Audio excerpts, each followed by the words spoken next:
Teens mistake చేసినప్పుడు అమ్మ మాటలు చాలా వెయిట్గా ఉంటాయి. నువ్వు ఎప్పుడు తప్పులు చేస్తూనే ఉంటావా అని అడగడం వల్ల కాన్ఫిడెన్స్ బ్రేక్ అవుతుంది.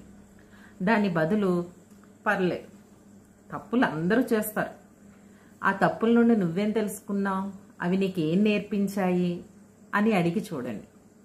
మిస్టేక్స్ అంటే అది ఎండింగ్ కాదు, లెర్నింగ్కి ఒక స్టార్టింగ్ పాయింట్ అని చెప్పి చూడండి. మీరు పేషెన్స్తో రెస్పాండ్ చేస్తేనే మీ చైల్డ్ ఫియర్ లేకుండా ఆ మిస్టేక్స్ని కరెక్ట్ చేసుకోవడానికి ట్రై చేస్తాడు. నేను నిన్ను చూసి చాలా ప్రౌడ్గా ఫీల్ అవుతున్నాను, నువ్వు నన్ను చాలా హ్యాపీగా ఉంచుతున్నావు, నేను నిన్ను ప్రేమిస్తున్నాను అని చెప్పడం చాలా సింపుల్ అనిపించవచ్చు మీకు. కానీ అదే టీన్ లైఫ్లో ఇది ఒక మ్యాజిక్లా వర్క్ చేస్తుంది.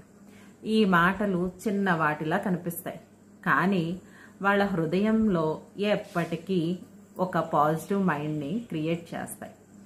ఈరోజు మీరు చెప్పిన మాట రేపటికి వాళ్ళల్లోనే ఇన్నర్ స్ట్రెంగ్త్గా మారతాయి. అమ్మ వాయిస్ చైల్డ్ ఇన్నర్ వాయిస్ అండి.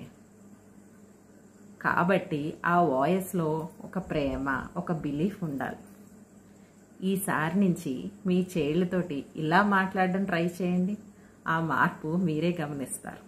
మరికొన్ని టిప్స్ కోసం please subscribe my channel. Thank you.